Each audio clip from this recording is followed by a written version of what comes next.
Hello and welcome to the channel, everybody. In this video I want to have a look at the HTC Vive Cosmos for sim racing.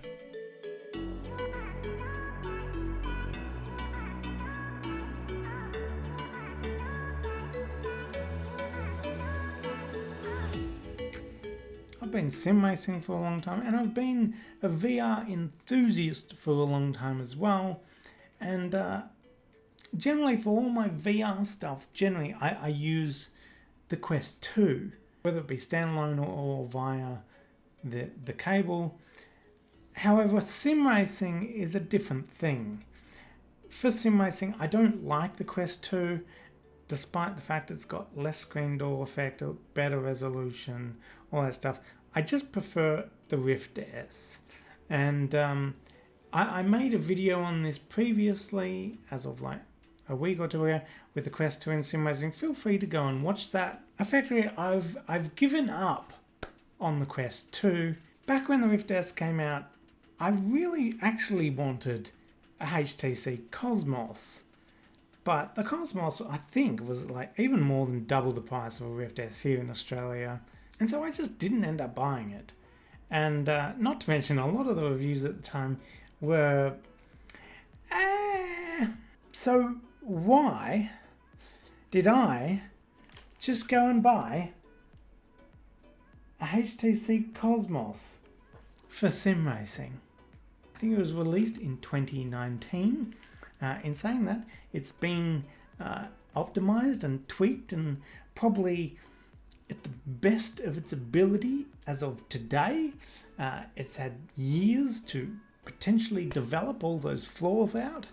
In saying that, one of the biggest problems with the HTC Cosmos and why it got such a bad rap, part of the reason was actually tracking with these new controllers. Now, HTC previously used these wands and headsets that were tracked by external lighthouses, whereas the Cosmos was the first to use, similar to actually what Windows mixed reality uses, but instead of dots they've done weird Tron-like designs here, which is fine. I mean, I like that actually. It looks good. Downfall to that is it also uses a lot of batteries. This uses 2 AA batteries, and you still barely get 2 hours out of it. But the good thing about sim racing is you don't really need the controllers. You don't really need good tracking on controllers because we use a steering wheel. There's one problem kind of gone for sim racing, because I've done some research online and YouTube and all, and there doesn't really seem to be many videos out there about the Cosmos for sim racing. So I thought, you know what, I might as well be the guinea pig. How does the Cosmos go for sim racing?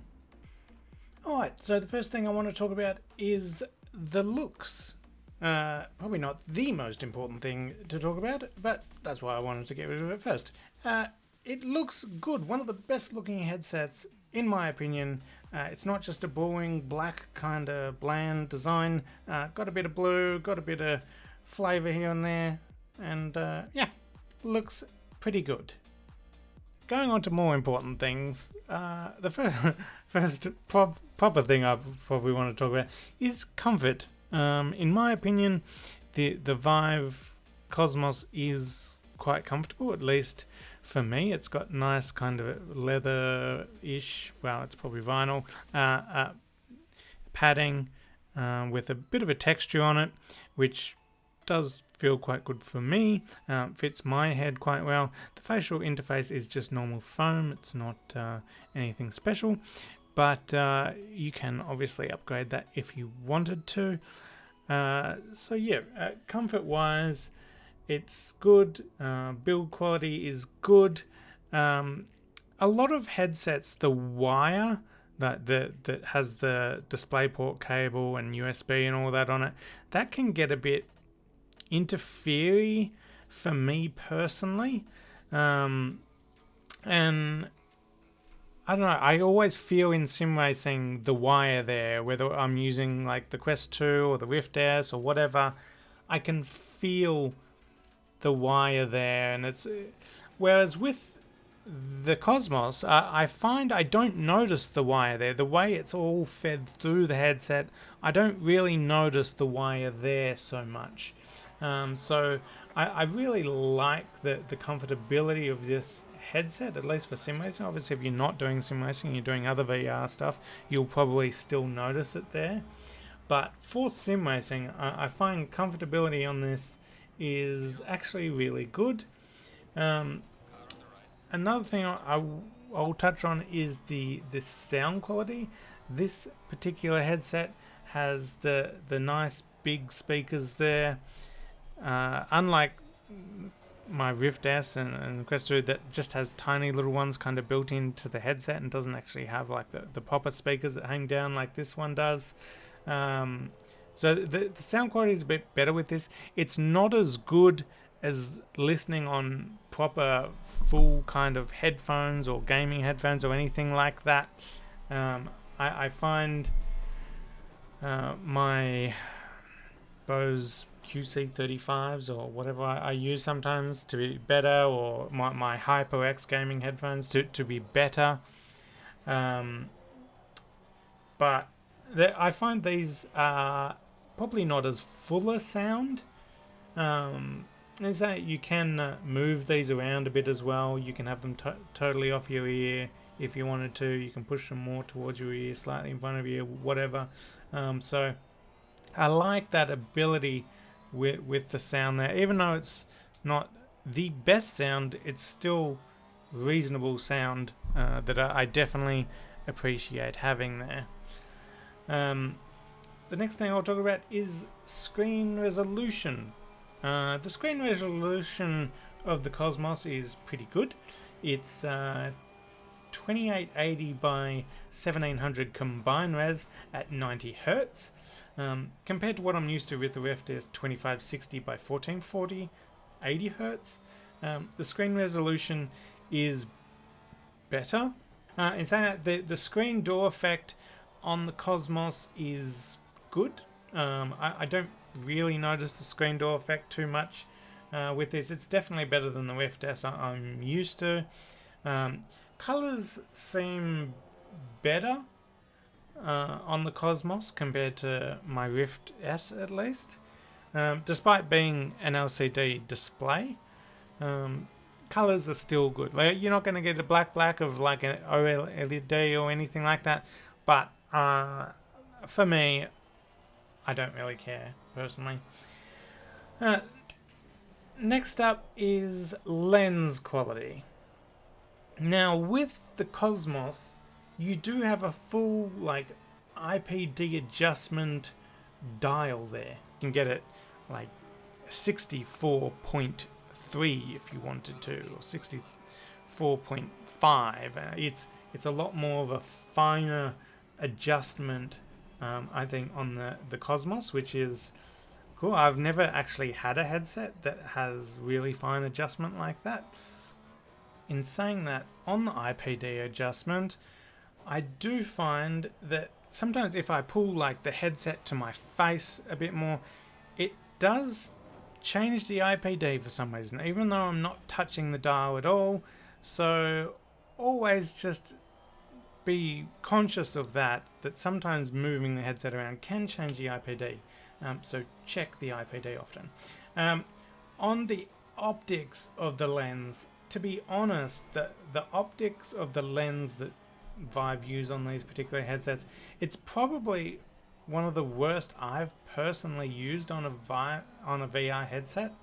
The center piece, probably 30% or so, is in really good focus, nice and clear, but anything other than the center is kind of glary, out of focus, which coming from the Rift S, where most of the screen is in focus, it's quite a big jump.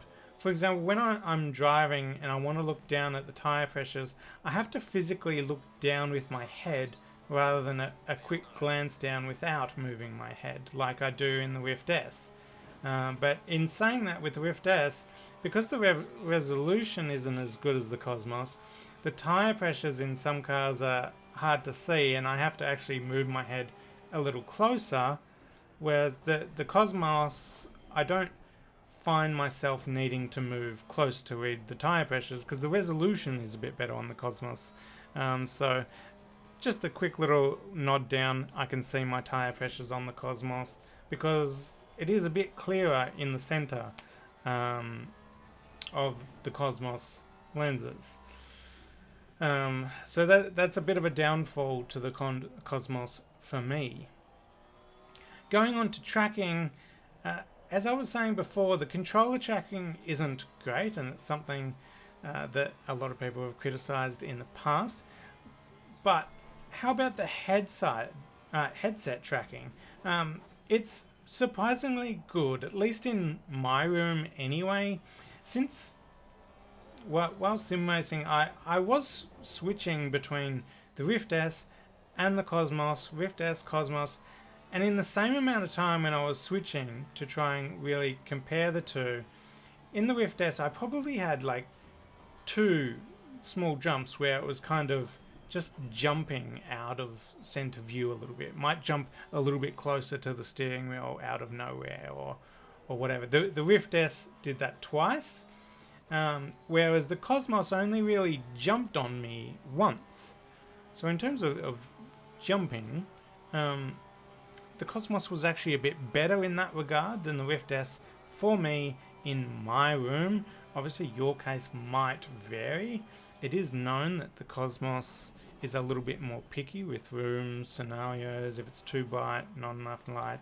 In saying that, the Rift S is similar, where if it's not enough light it will start to play up. But this is actually one reason why I've decided to buy the Cosmos, is because when I was racing with the Rift S, I was just in the middle of a race, and then all of a sudden it jumped out of the game and said, "Cannot find the boundary, please set up new boundary," in the middle of a race, which was really annoying for me. I haven't had anything like that on the Cosmos. In saying that, my sim is a little bit close to the wall, and when I did set up a boundary with the Vive, it always had like a grid in game, even like all over my windscreen, and I had this grid, and there seems to be no option to really turn that off, which was really annoying. So I kind of had to delete the setup and then just not set up a boundary, and it makes you go through the warnings and acknowledge warnings of not setting up a boundary and all that, and then all of a sudden that grid is gone. So yeah, that was a slight downfall to the boundary. Weirdly enough, you can't turn it off once you've set up a boundary. But anyway, back on to tracking though, I did find compared to the Rift S, the Cosmos did have a bit more drift, where the center of view did go slightly out of sync a bit more. Other than that, the tracking wasn't bad for me. Now the next thing I want to talk about is upgradability. For example, you can upgrade the Cosmos. If the tracking is not up to your standard, or if you have issues with it, you can always add on an external tracking faceplate to allow the Cosmos to be tracked externally via base stations, which is much more easy going when it comes to light. Even in reasonably low light scenarios, it should even track a bit better than the inside out tracking. Of course you could just buy the Vive Cosmos Elite instead of buying the Cosmos in the first place. But another modification you can make is buying the wireless adapter as well, so you're totally free from cables. In saying that, I don't feel the need for that for sim racing, at least, as I said before, like I barely actually noticed the cable there with this particular headset. But if you're planning on doing other stuff in VR, not just sim racing, wireless adapter might be beneficial for you. In the conclusion of it all, in the end, weighing up which headset am I going to be sticking to for sim racing, the Rift S or the Cosmos? It's a bit complicated. If I couldn't modify the Cosmos from its current state, I would probably go back to the Rift S. Despite the fact the resolution is better on the Cosmos, the tracking, while it hasn't had too many large jumps in the middle of racing for me, the drift from center view is a little annoying. It's as simple as just pressing a button to go back to center, but I'm still not 100% content with the tracking, and the lens optics is probably the biggest reason I would go back to the Rift S. The glare and God rays on the side of the image is a bit off-putting. If the Cosmos had the lenses of the Rift S, I would probably stick to the Cosmos. I also find the lenses on the Cosmos give me a bit more eye strain than what I do on the Rift S, so the lenses are the biggest thing for me.